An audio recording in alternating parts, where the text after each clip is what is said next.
Hi, everyone. You're all welcome to the first online event of classroom-based research, EVO. We're very privileged to have Mark Wyatt as our guest talk today.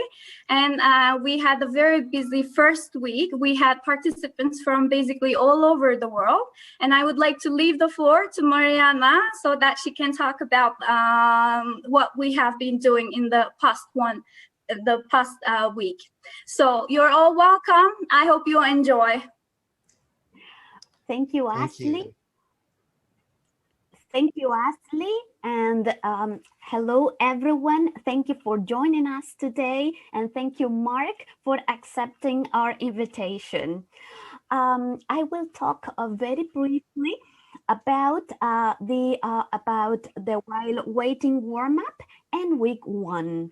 We've invited participants, all of you, to fill in a questionnaire, join us, our Facebook group, also our interactive space, Canvas, and also if you had time to go through some readings on examples of teacher research.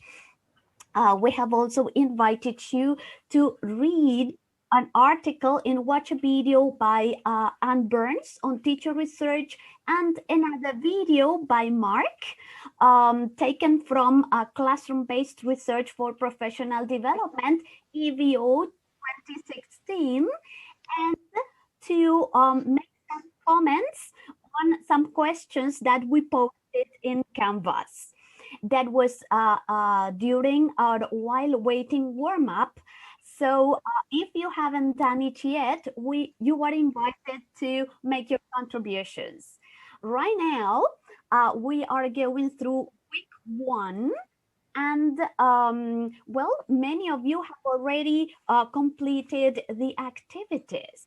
This week, we are inviting you to post a 3, 2, 1 self-introduction. You can also upload a photo, a video, yes, telling us about you. We are inviting you to watch also to watch a short or brief introduction to classroom research. And we have also invited you to have a look to watch some pictures we've uploaded on different classrooms. And we are inviting you to write a short paragraph on your own classroom. Yes, describing it briefly. And also, there's a section in which we are inviting you to write a paragraph on a recent successful teaching experience. Yes, and to tell us why you consider it was a success. By answering questions like, what did you hear? What did you see? What did it make you feel that it was a success? Also, we are also inviting you to read your partners, other participants' paragraphs and write comments. Okay, so if you haven't done it yet, you can do it. Yes, we are waiting for your contributions. And thank you very much to the ones who have already participated. Okay, and now I would like to say that it gives me enormous pleasure to have the chance to introduce Mark Wyatt, Mr. Mark Wyatt. I had the opportunity of meeting him during Teacher Research Istanbul 2018 conference. Meeting him was an unforgettable experience, believe me. It was real and it was him. Okay, I would like to say a few things about Mr. Mark Wyatt. One of his main research interests relates to supporting self-efficacy the beliefs in language learners, which he became interested in when working for the British Council in Nepal in the late 1990s, and teachers when working with in-service Omani teachers from 2000 until 2008. He recently published an article about this topic in TESOL Quarterly. I will share with you the link to the article because it's open access in a few minutes in the chat box. While working with Omani teachers, he developed a strong commitment to helping them conduct research. He discussed the benefits of teacher research in an article published in the ELT journal in 2010, and the article was entitled Teachers Researching Their Own Practice. He was on the committee of the IATEFL Research SIG from 2014 until 2020. He moderated the discussion board, co-edited ELT research, spoke at and was later on the organizing committee of IATEFL Research SIG conferences in Turkey from 2014 to 2018, and edited volumes of teacher research that came out of those conferences from 2016 to 2019. One of his recent articles is co-authored with a teacher researcher he met at these conferences. It was co-authored with Jamile Bugra, and the article is entitled English Language Teachers Collaborating in Practitioner Research and Loving It. It appeared in Educational Action Research. He works at Khalifa University in the UAE. His projects include co-editing with Kenan Dikilitesh a book on mentoring in English language education for Palgrave Macmillan. So I would like to thank Mark Wyatt on behalf of Ruben and Ashley, the lead moderators, and our big team of mentors for accepting our invitation. Thank you very much, Mark. Over to you. We are all ears. Thank you. Okay, well, thank you. Thank you so much for that really, really nice introduction, Mariana. And thank you, Asli, for contextualizing this as well, and Ruben, the other lead moderator. I know you've all been very active in the last week or more than a week, setting all of this up. And I think it's fantastic what you're doing, supporting teachers from all over the world to engage in teacher research, which is going to lead to enormous benefits for those teachers, for their learners, for their communities, as a continuing process. I'm confident of that. Perhaps I can just share my slides, and then I will then I'll continue a little bit more with this, because I wish to say a little bit more about this. Where are we? Okay. I don't know. Sorry, can you see this okay? Yes, we can see it, Mark. But okay. Okay. Right. Okay. Yeah, that's better. I think we're set up now. The technology changes all the time. Of course, it's different according to which platform you're using. Okay. So you can see this and you can hear me, which is fantastic. Yes, okay, Mark. So yes. So as I was saying, so I think it's really wonderful that you've been doing this, and you've been doing it as a continuous enterprise over a number of years, which means that it's increasingly sustainable. And this is one of the really important things that I think we should aim for, trying to make teacher research sustainable, so that really everyone can benefit from it in a continuing way. I remember actually, Asli, that you and Kenan started this in 2016, and you invited me, as Mariana said, to provide a webinar.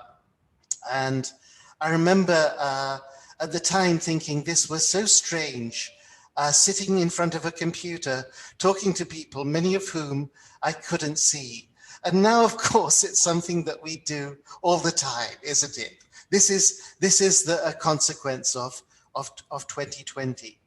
But there are enormous benefits of this kind of online interaction, and I think it's great actually how this course has become progressively more organized over the years since 2016. I know that various people have taken on the lead role of the role of lead moderator, including Richard Smith, and I think Paola Amol helped. Lydia, I think last year I saw on the list. And some of you have been doing it for several years. And you've been supported by a wonderful team of mentors that has changed from year to year. I can see we have a list here on this slide of mentors from really all over the world. So from Argentina, the United Arab Emirates, where I'm speaking from India, from different parts of Europe. And for those of you who are signing up for this course, who've signed up for this course, who are just starting it, maybe wondering how good it's going to be, I can assure you it's going to be great, because not only you've got lead moderators, very sensitive, very compassionate, very caring about research. You've also got a team of mentors who will be supporting you through this journey. And I saw, I think yesterday, the list of speakers over the next 5 weeks, and they include some wonderful people who have been deeply committed to supporting teacher research throughout their careers. I see Emily, Kenan, Gary, Anne, Richard. So the organizers have lined up some really, really interesting, illuminating sessions, and you'll have opportunities to engage with teacher research in your own contexts, at your own pace. And I think this is a wonderful initiative, a wonderful endeavor.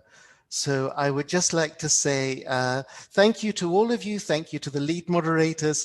Thank you to the mentors who are doing this. And thank you to the participants who have signed up, because I'm very confident you're going to have a great time. So well done, everyone.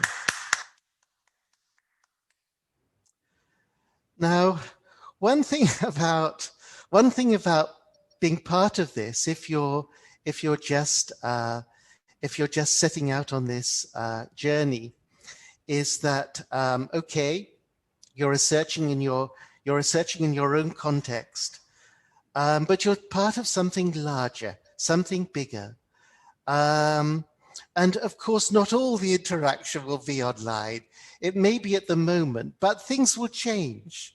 Eventually, you'll have opportunities to meet and mingle with other people who have started out the way that you're starting out, doing some research in your own classroom to develop your own understandings of what is happening in your context, with a view to then developing professionally, with a view to helping everyone around you. And you will make connections not only with other teachers, other researchers. I'm sure you will, over time, make wider connections. And I just wanted to share a picture with you from the IATEFL research thing. This is from 2019, and it looks like another world, doesn't it? No social distancing, no wearing of masks, but the world will change again, I'm sure. I'm sure these kinds of events will take place in the future. Look at the happiness, look at the eagerness on on the faces of the people. Engaging in research, engaging in teacher research can bring you happiness. It can make you happy. Really, it can. It's made me happy. And we've got a picture here of people who are committed to research, who have made the journey from teachers to teacher researchers, very often then, in some cases, to teacher educators, to mentors of people doing research. And it brings joy, it brings happiness. Just looking at these faces, actually, I know many of their stories. I know many of their stories because I know many of these people. There are also people actually at the back of this room who this picture has cut out, who you will be meeting, Ken and Gary and Richard, and Anne, of course, is there in the middle. I know many of the stories of these people, these people and others. I see Seddon is there as well.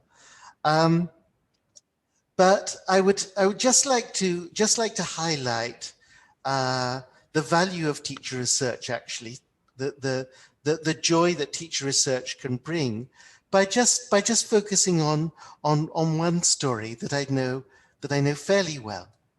I took this picture actually from your warming up your warming up page for the conference.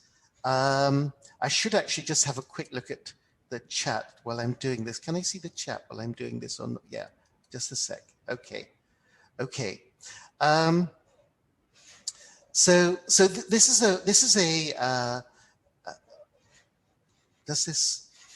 Maybe I should close that actually. Okay, this is a picture from the Teacher Research Conference where I met Mariana. This was in 2018. The last Teacher Research Conference actually that I managed to go to. I remember attending Mariana's session. Another of the sessions that I attended was this session given by two teachers from a university in Adana in southern Turkey, who had been mentored actually early in their teaching career, in their teacher research career by Seddon, who is here today.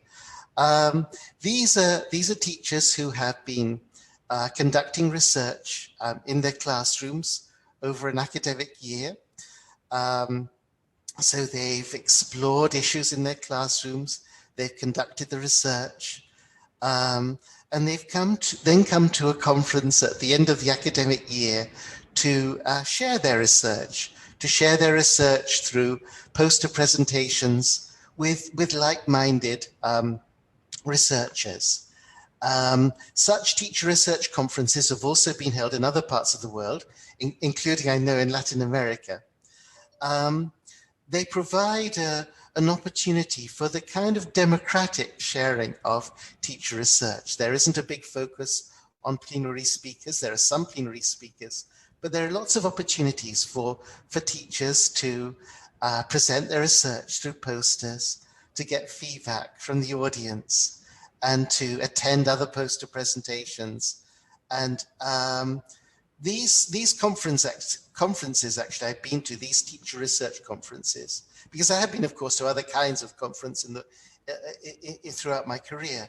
But these teacher research conferences have been such joyful occasions, really. There is just so much pleasure that people can gain from learning from others' experiences in the classroom, sharing their own. There's a sense of accomplishment, a sense of fulfillment. At this conference, actually, I discussed actually very soon after this conference with Cemile, who's the Cemile and Olga are the teachers here. I discussed with Cemile doing some research together, and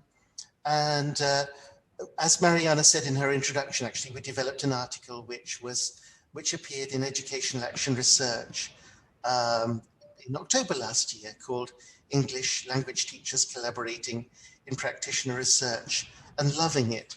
And this article actually tells the story of the teachers engaging in research in this context, from the time actually when their mentor, Seddon, who I remember meeting at a conference in Izmir in 2014. She came to a conference, a teacher research conference, which was organized by Kenan, who you will meet through this course. Speakers included Richard Smith, Anne Burns, Dick Allwright, and there was this focus on teacher research. And it was inspiring for many of the teacher educators from different universities who came there. And many of them then went back to their own universities to start teacher research projects in their own contexts with volunteers, with teachers who wanted to participate. And Shemile was one of these teachers. At the time, she had a BA, she went on to do an MA, now she's doing a PhD. And she's someone who participated in these conferences really every year from 2015 onwards. So doing teacher research as a continuous process of teacher development, very often collaboratively with her peers. And so has done it as a sustainable activity, has done it as a joyful activity. So teacher research, as I've said already several times, could do you a lot of good. It could do everyone a lot of good. It could do the communities that you work in a lot of good, your learners, your fellow teachers, and it can be good for your long-term development. So I just wanted to share this information to emphasize that really, if you've come here not sure exactly what to expect, you are in the right place. If you are committed to the idea of developing as a teacher researcher, growing through your career, growing through research, taking small steps first, this can lead you on a path to somewhere that you may never have imagined you would be. Okay. So just to move on from this a little bit, what we're going to be discussing today, we're going to be discussing teacher research we're going to be discussing research for teacher development. So we have the idea of the teacher, we have the idea of teacher development, and we have the idea of research. And what I would like to do is just break those concepts down a little bit and engage you in some discussion through breakout rooms, so that you have an opportunity to discuss your understandings of these concepts with people from all over the world. Okay, so you're going to be put into breakout rooms of about 5, which will be so that you'll have an opportunity to mix, to mingle, to share some ideas, maybe to make some notes that you can then type into the public chat afterwards. So we've got participants from so many places, from different parts of Central and South America, from Europe, from East Asia, Southeast Asia, West Asia, all kinds of places. And hopefully you'll get an opportunity to mix, to mingle, to share your ideas. So just a kind of like a straightforward starter question, I'd like you just to think about in breakout groups. It's a simple question, but of course there can be an awful lot to it. So I'd like to ask Ashley if you could put the participants into breakout rooms, please, for a couple of minutes to discuss Sure. this question. Thank you. Yeah. So what is a teacher research, right?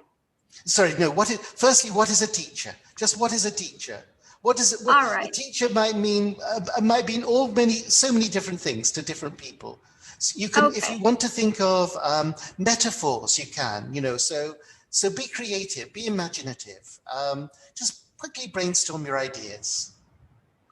So can you please go to the breakout rooms? You just need to click on the links I sent.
So Mark, right now we've got 23 breakout rooms.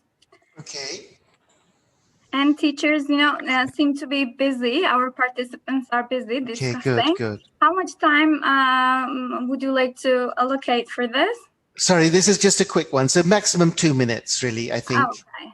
Yes, just so that there's an opportunity really to say hello and to connect and just share a few thoughts. Yes. All right. I've been invited to one, by the way, but you said I shouldn't join, so, Yeah. so I'm staying here in the main room, okay, in case I get lost and can't get back.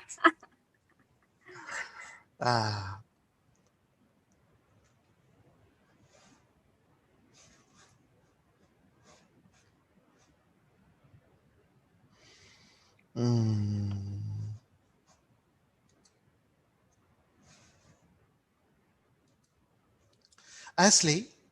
Yeah. Sorry, when I'm looking at the chat, can you see the chat that I'm looking at or not when I'm sharing the screen? I think it's not on the recording. I can see the chat.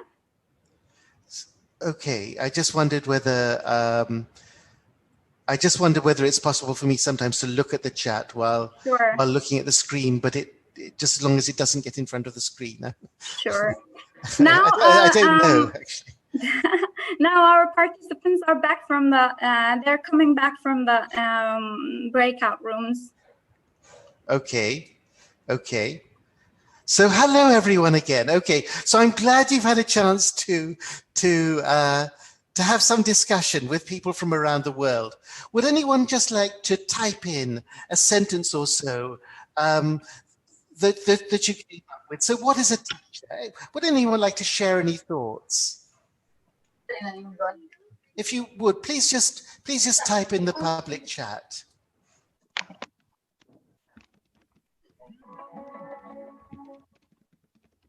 So a facilitator, it's a lifelong learner. Yeah, some wonderful things are coming up.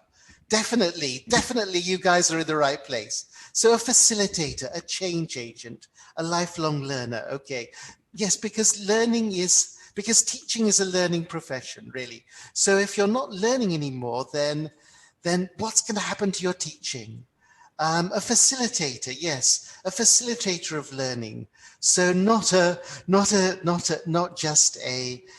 just someone producing knowledge or providing knowledge, but someone who is facilitating the acquisition of learning, and learning, of course, in different ways, socially, effectively, metacognitively, as well as cognitively. Yes. So facilitator comes up a lot. Yes, learner comes up. Someone providing learning opportunities, a guide. Yes. Okay, good. Yeah. I think there's a strong consensus here. So let's just move it to the next slide, I think. So I'd just like you to think, and maybe could you just type in the public chat what kind of teacher would you like to be? So, so just type in some appropriate short chunks of language, perhaps kind, well-informed, a good listener. What is important? We've got lots of messages, 65 messages. Okay, a navigator, a scaffolder, enabler. Yes, animated. Okay, curious, yes, curious because you always want to keep learning. A motivator. Yes, yes, yes. Someone making learning meaningful. Yes. Okay, cognitively engaging, inspiring. Yes, someone who considers needs and shapes input, shapes activities according to needs. This is great. It's great stuff. Okay, creative. Okay. Good. So let's now just move on to the next slide, and I think another opportunity for a quick breakout room. So thinking about teacher development.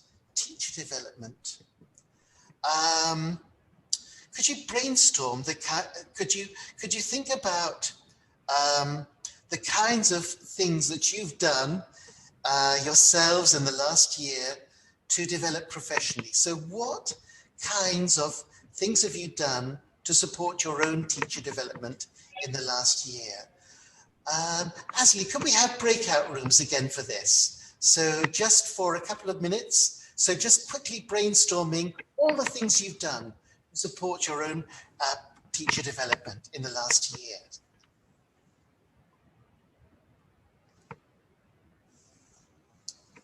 Thank you.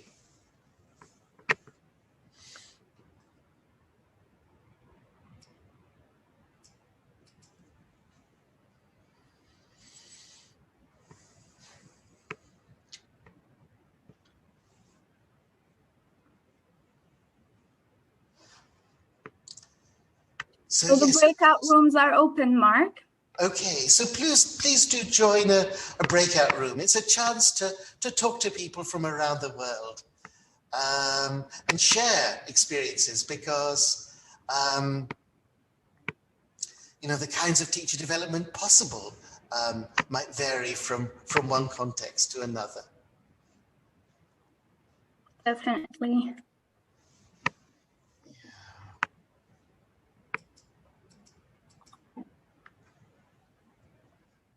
And by the way, Mark, in the Facebook, some teachers are posting that they attended webinars, done courses, and they have been active online. Mm-hmm. Okay, thank you. Yeah, that's useful to know. The technology is amazing. You know, it's being streamed live, and there's so many people in this group. It's great.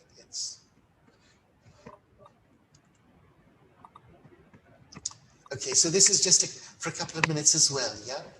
Yeah, so I'm going to be closing the rooms, which will give 1 more minute. That's fantastic.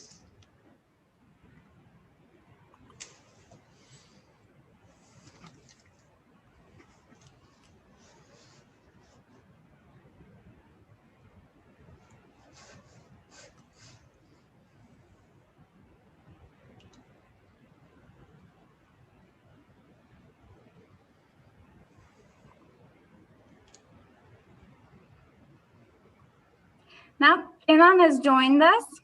Mark? Hi.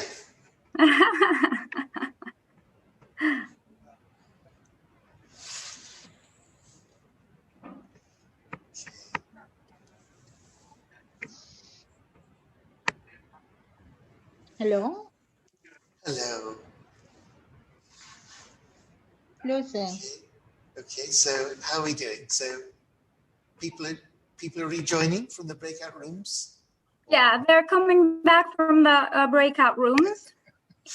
In a couple of seconds, everybody will be here. That's fantastic. Yeah. It's a lot quicker than it would be if people were physically moving back in.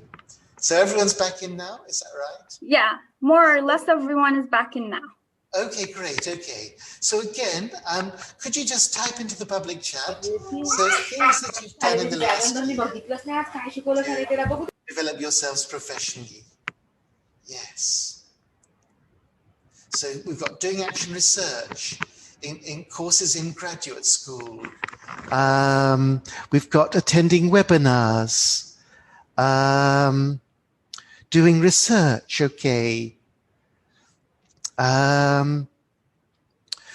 Attending virtual conferences, YouTube tutorials, MOOCs, okay, online studying, reflective teaching, enhancement mentoring, teacher research with Dr. Richard Smith, yes. Okay, good stuff, yes. Okay.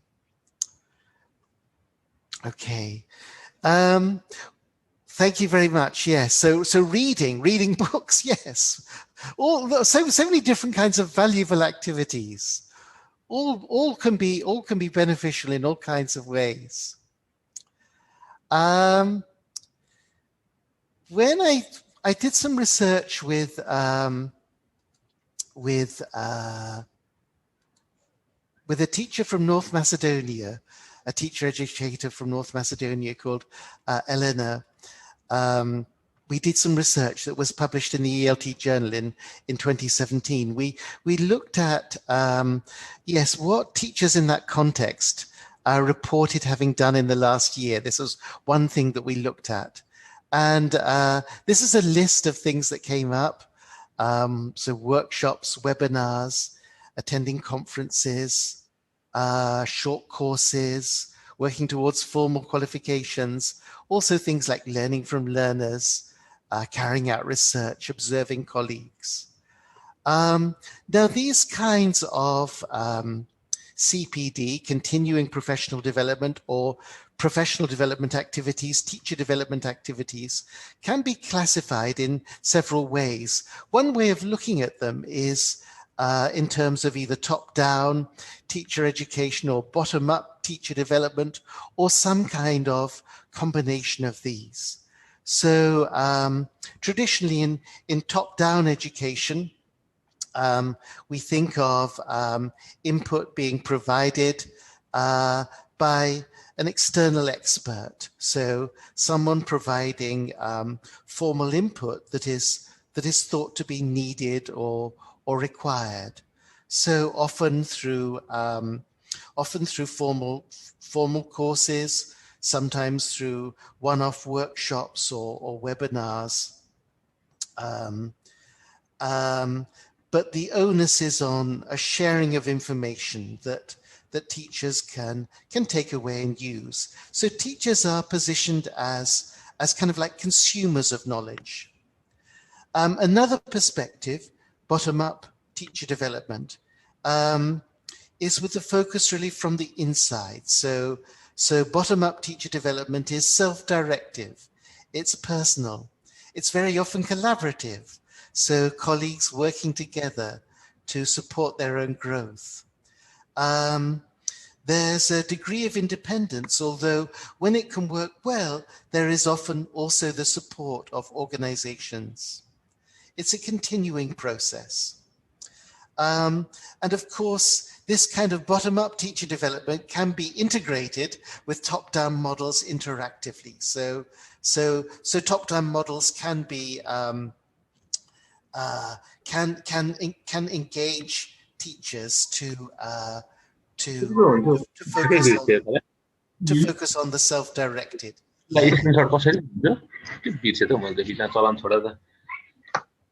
Okay. So this was this is one framework for looking at teacher education, teacher development, top down, bottom up. There's someone speaking there who doesn't know they're audible to everyone. So please watch that.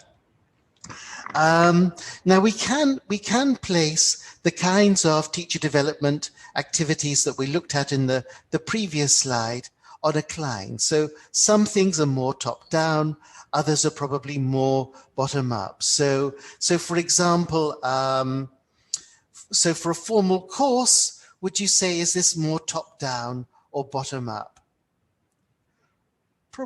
Probably more a top down kind of activity. Whereas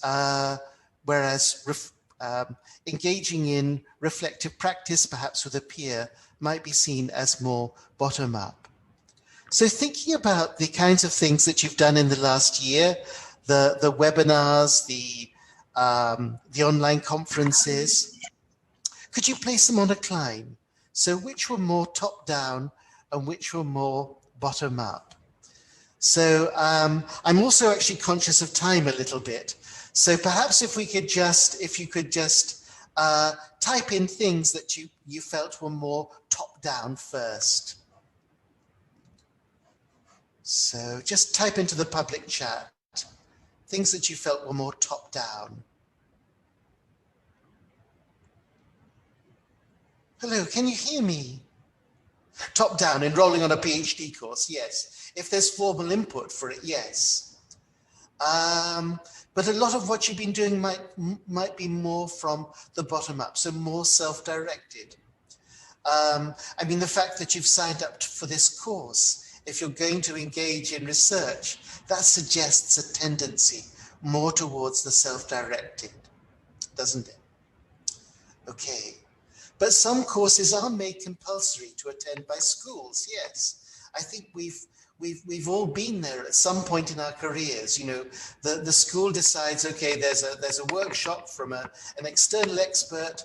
You must attend, and sometimes it might be very interesting. Other times it might be less interesting, and if it's not very interactive, you might be thinking, what am I doing here? Bottom up professional development, or top down professional development that includes bottom up elements might seem preferable to you. Okay. So and I think actually from some of the comments that you made earlier, there might be a tendency amongst many people here more towards bottom up self-directed activities. And one of these, of course, is research. Now, research sometimes, unfortunately, has a bad name. Sometimes people think of research and think, research is something sometimes seen as an alien kind of activity. And of course, it shouldn't be, but anyone who's watched, for example, Hollywood movies knows that researchers and scientists are often perceived as well, sometimes presented as evil, mad, dangerous, often British, because very often villains in Hollywood movies have British accents. But of course, research doesn't need to be like this at all. I mentioned Sedan and the research that she's done in her context in southern Turkey a little bit earlier. In the article that I wrote with Shemale, we cited a teacher actually saying this. So Sedan came to the conference, in the Teacher Research Conference in 2014, went back to her university, encouraged teachers to engage in research and demystified research, made it clear that research is a practical activity that anyone can do, that all teachers can do. And she told the teachers at her university, as you're a practitioner teacher, as you're an English instructor, that's quite enough to start some kind of research, which was very encouraging for the teachers at the university, because they previously thought that research was only something formal and academic. So we need to we need to demystify research. We need to make research open and accessible. We've used several terms here. We've used, we've got classroom research, practitioner research, teacher research. Could you please just could you just complete these sentences in the public chat? So teacher research is, or TR is, practitioner research is, classroom research is. Please just type in your thoughts.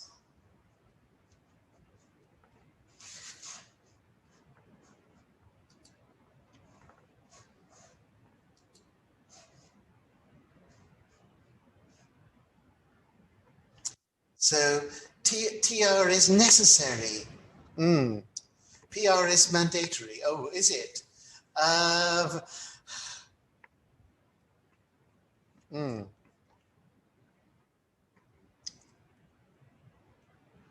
Okay. So we've got actually lots of activities produced, some very interesting activities. So classroom research is revealing, teacher research is rewarding.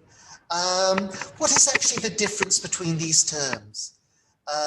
Teacher research is done, we've got someone from Bangladesh saying it's done by the teacher. Okay, so teacher research is research really done by teachers. Classroom research is research done in classrooms. Practitioner research is done by practitioners. Sometimes on this course, you will see the term teacher research used, sometimes practitioner research used. What is actually the difference? Someone sitting from Bangladesh said it could be practitioner research, could be done by teachers or any academicians, yes, or it could be other people.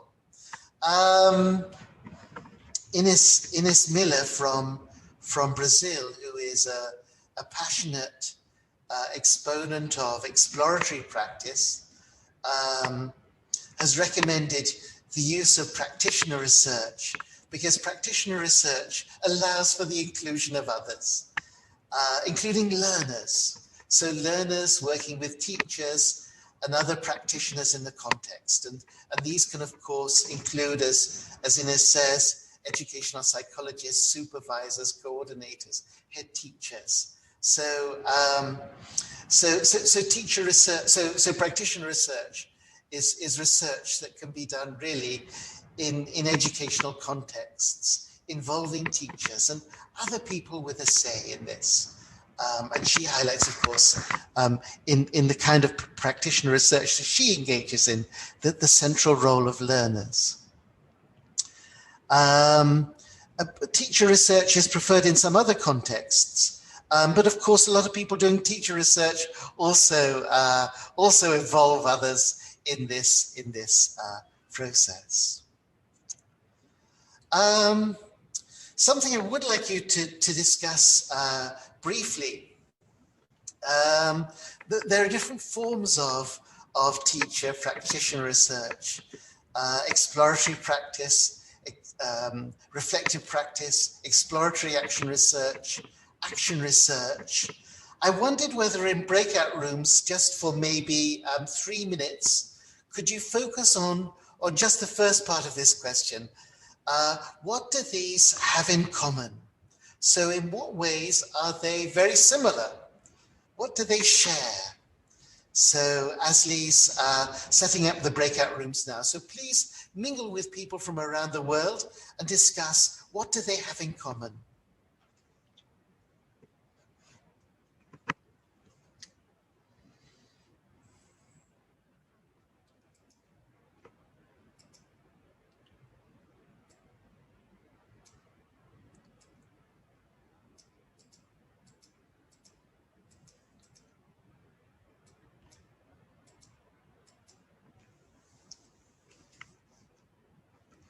Ashley?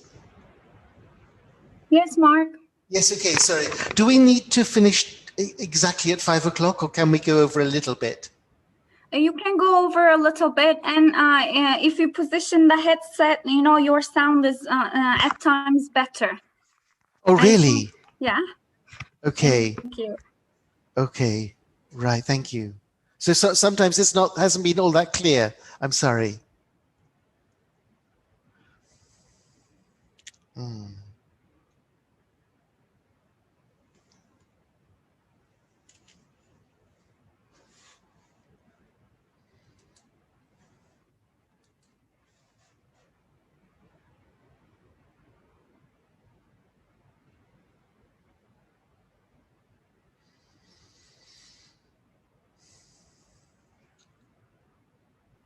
So may I ask participants to follow the links and join their breakout rooms, please? Thank you.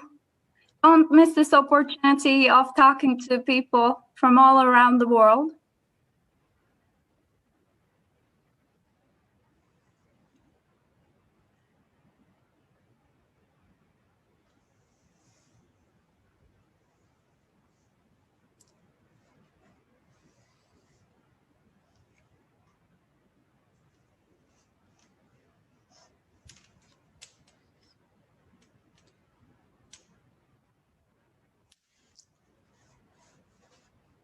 So there's another minute or so, I guess, is there? Yes, we can allocate one or 2 minutes more. No. It's okay. It's okay. I just wondered how long there was left.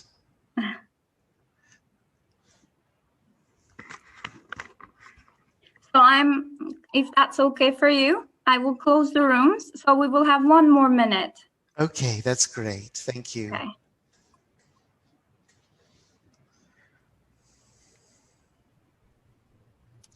Hello, Mark. Can you hear me? Hi. Hello? Yes, Hello, it's sir. Muhammad Wahban from Egypt. Hello. Nice to meet you. Hello? Hello, Mohammed. We can hear you. So can you please mute yourself for the time being? And if you have any questions, you can ask them to Mark at the end of the webinar. Would that work? Thank you.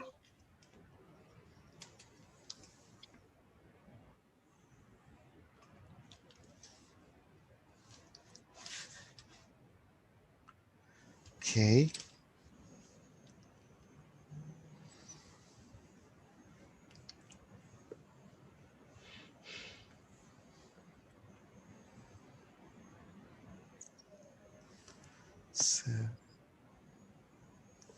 So everyone's rejoining us. Is that right? Okay. So what do they have in common? What do these different forms of teacher practitioner research have in common? Please type your comments into the public chat.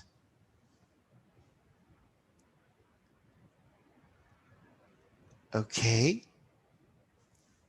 Okay. So one thing they have in common is reflection. Definitely. There's a reflective element to all of these. They're focused on experiences, situated practice. Yes, so practice in classrooms, in specific contexts. They all involve systematic inquiry. Yes. An element of observation and reflection. A focus on bringing about positive change in some way, either through positive understanding, positive action. They're all classroom inquiries. Yes, they all relate to classroom practice. They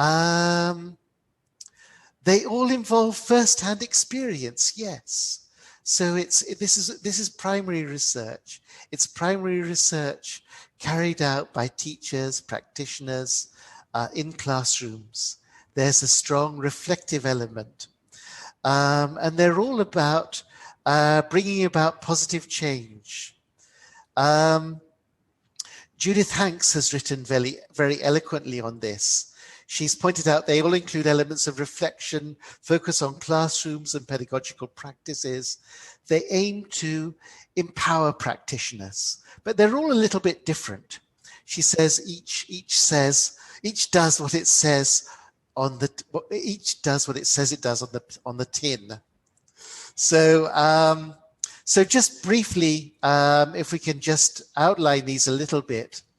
So reflective practice involves, as has been said, consciously systematic reflecting on teaching experiences, and it's valuable in itself. Penny Ewer has famously compared a reflective practitioner to a non-reflective practitioner by saying that it's the difference between 10 years experience and 1 year's experience 10 times, but without actually development, without reflection. Action research is an expression that very many people are familiar with. Anne Burns, in the article that you've got, describes it as a dynamic process involving planning, action, observation, and reflection to explore or investigate a social situation. And focusing on what that is, it doesn't have to be a problem. In some understandings, some more mechanistic understandings of action research, it is conceived just as a problem. But this is how Anne talks about it.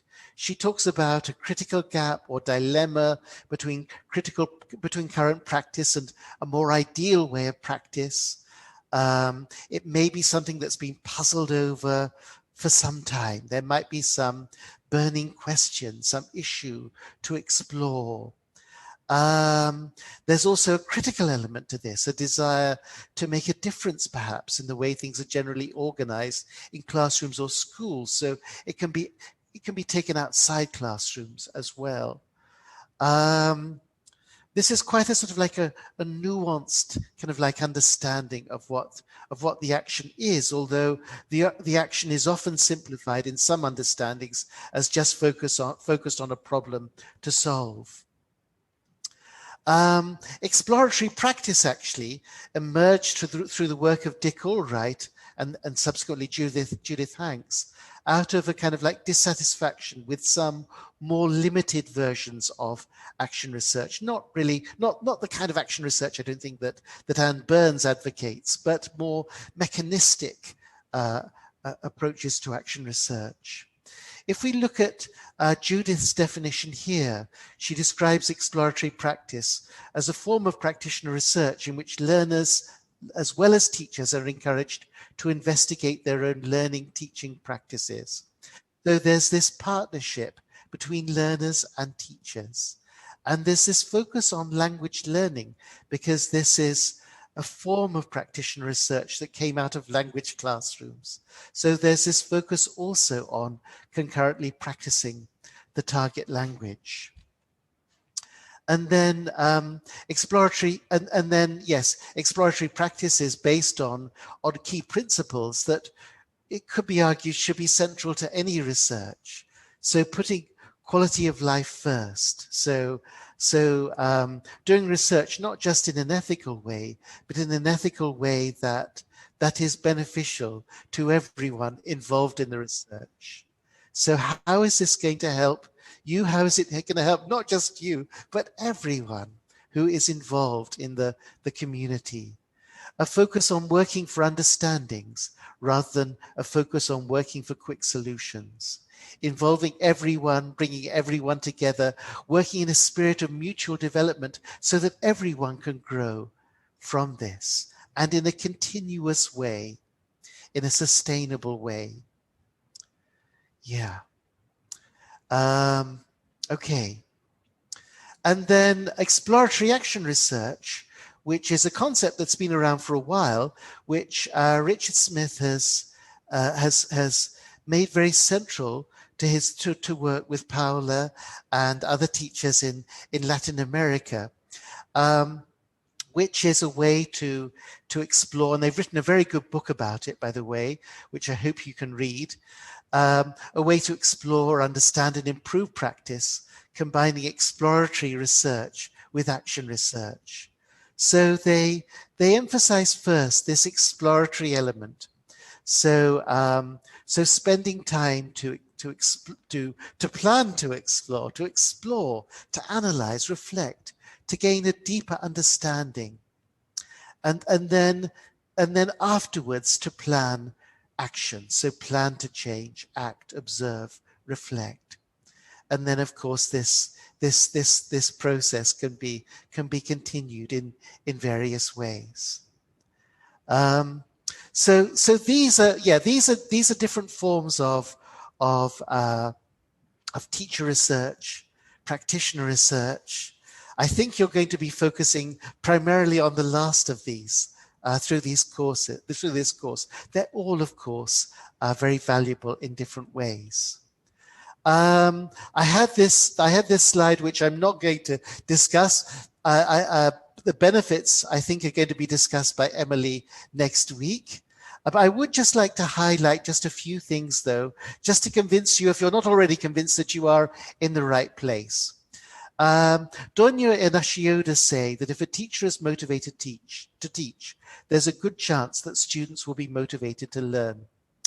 And if teachers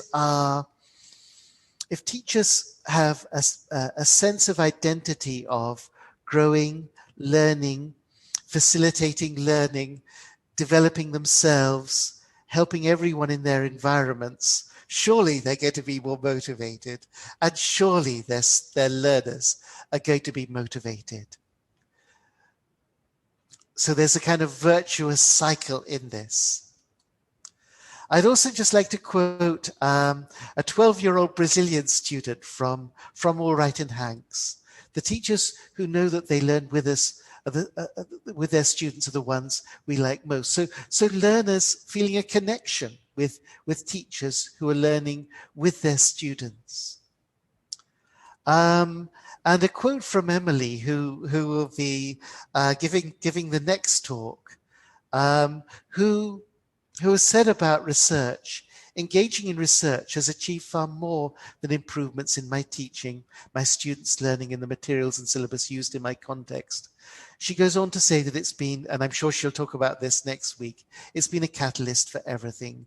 Her development as a teacher, her development as a doctoral student, as a researcher, as a teacher, educator, as a mentor. It's a fulfilling experience. It's a journey. It's a journey that starts with small steps. Emily will also be talking about challenges next week and how to overcome the challenges. I would just like to say, set yourself goals, break tasks down, make it manageable. And it's really nice, actually, that the moderators and the mentors of this EVO session have made it manageable. My PowerPoint has disappeared. Have we run out of time? Sorry. We can have 5 or 10 minutes, Mark. Can you see my slide, or is my... No, not right now. I can see your, desktop. What's happened? What's happened here? What's happened here? No, I don't want this. Please go away. Let me. Okay. Let me have a look at this again. Okay. What happens? Computers playing my computer playing tricks on me. Okay. But what I would say is, set yourself goals. Don't be overambitious. Don't try to do too much. Break tasks down so that they're manageable. Talk to people. Communicate with peers, collaborators. Communicate with mentors, and you have some wonderful mentors who are going to help you through this classroom-based research journey. Remember the benefits. It's going to help you. Really, it is. Keep believing. Sometimes things don't work out. Everyone has low moments. Everyone wonders sometimes, is this going to work? But keep believing. Believe in yourself. Believe in the value of what you're doing, but ask questions, analyze, see where it's going. Persist, though. Stay motivated. Stay in touch with people if it gets challenging. And share what you learn. Sharing can be an enormously rewarding experience when you feel that you have something to share, and when you feel that people can benefit from that. That can be really good. And when you complete your projects after you've gone through this course, don't forget to reward yourselves. You know, you've done a great job. Reward yourself in some way. So I'm sorry this went over a little bit, but thank you so much for giving me the opportunity to talk to you. It's been great to meet you, and I'd just like to wish you all the best. I've got some references here, if you'd like to follow any of these up, and if there's time for questions, I think there might be a few moments for those. I'd be be happy to answer any. Thank you so very much, Mark. Some of the participants, ask you to illustrate how teachers can reward themselves. Can you talk about some examples? How to reward yourself after you've especially during these challenging times, you know. How to reward yourself.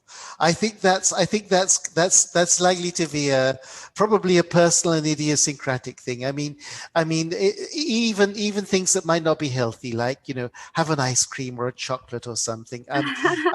One thing I think that a lot of people have done actually through this lockdown, and I have, is try to work out, try to lose some weight. So if I give myself a treat.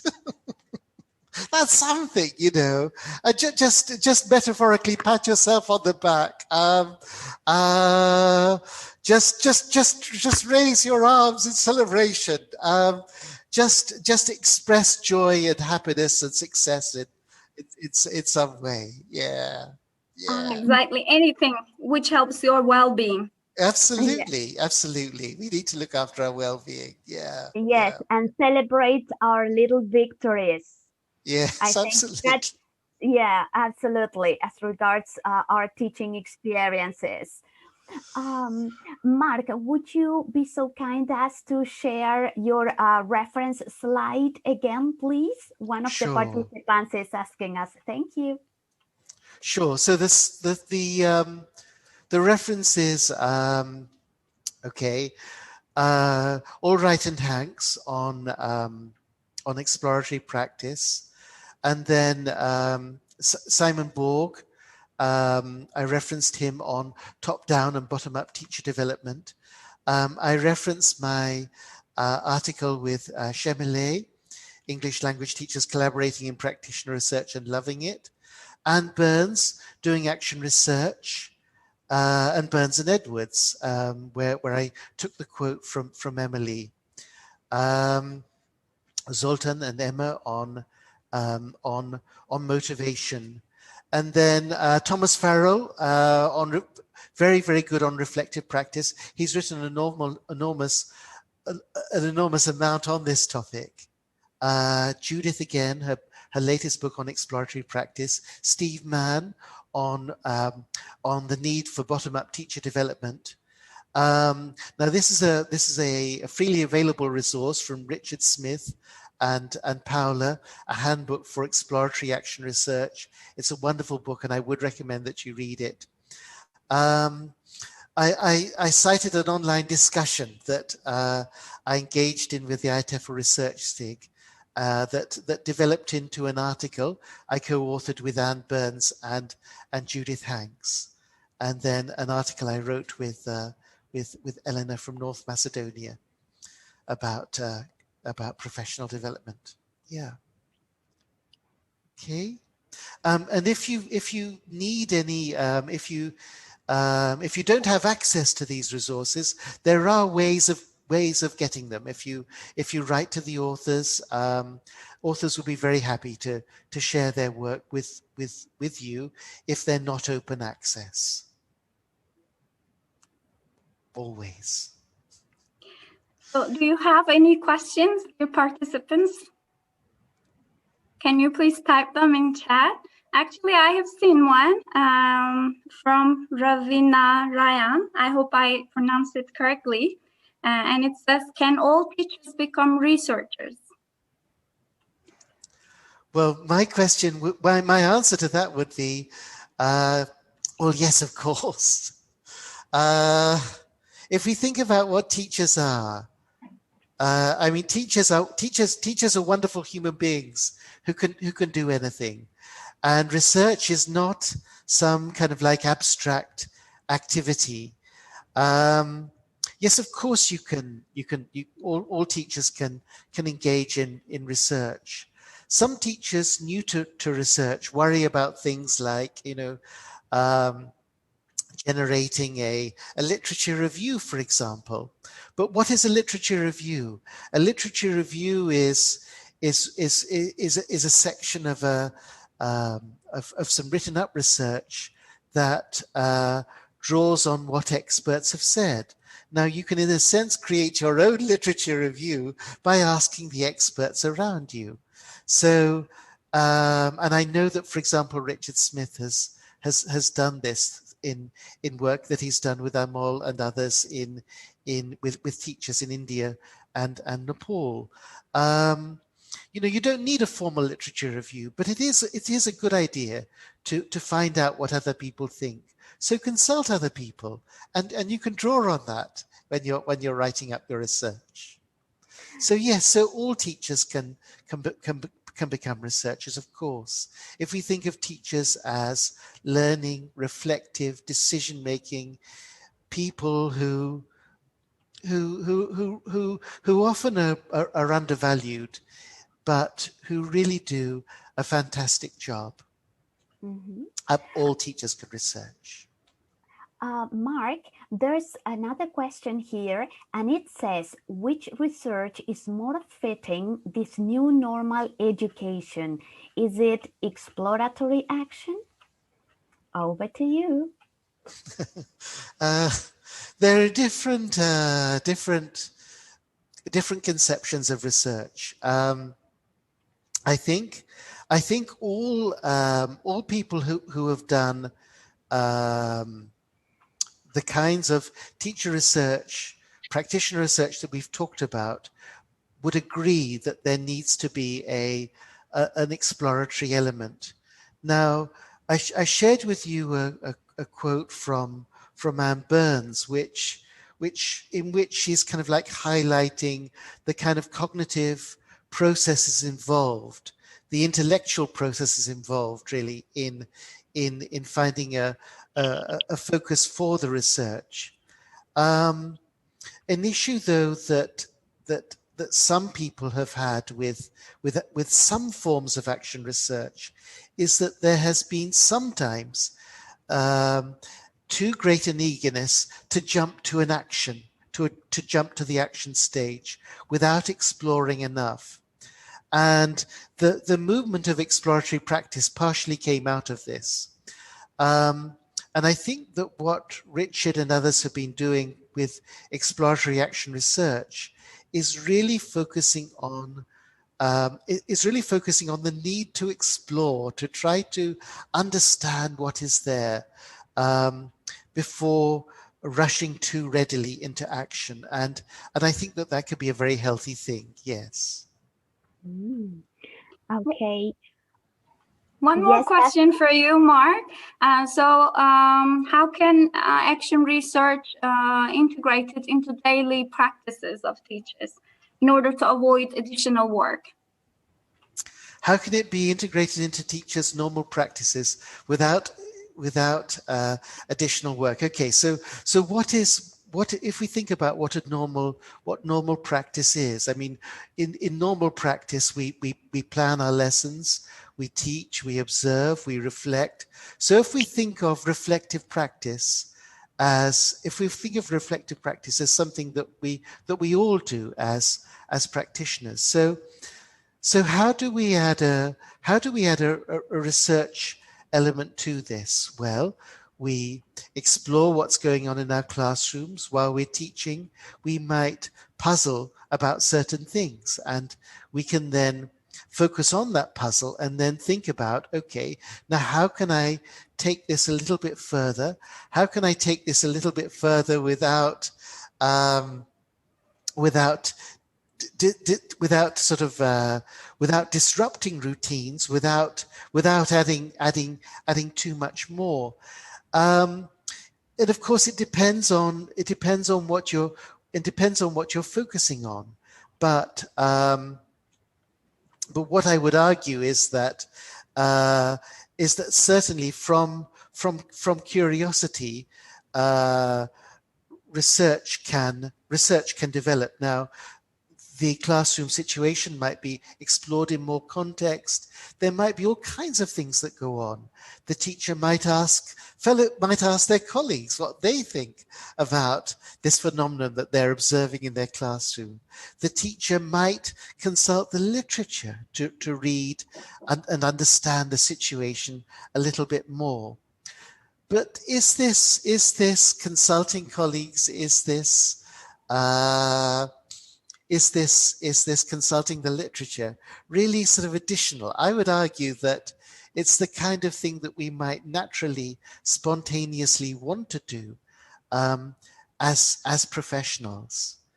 And through this reading, through this investigation, we can then identify appropriate things to do. So I would argue that it can be integrated without involving a lot of additional work. Perhaps it does sometimes involve some additional work, but that additional work in itself can be work that is approached happily, joyfully. I mean, personally, I love doing research. And I certainly don't worry about spending if I spend a few extra hours each week writing up some research, then I'm very happy to do it. It's intrinsically motivating, and there are rewards to it. Thank you so very much, Mark. Okay, Thanks you. a lot. Did I interrupt? No, not at all. So thank you very much for inviting me. It's been great.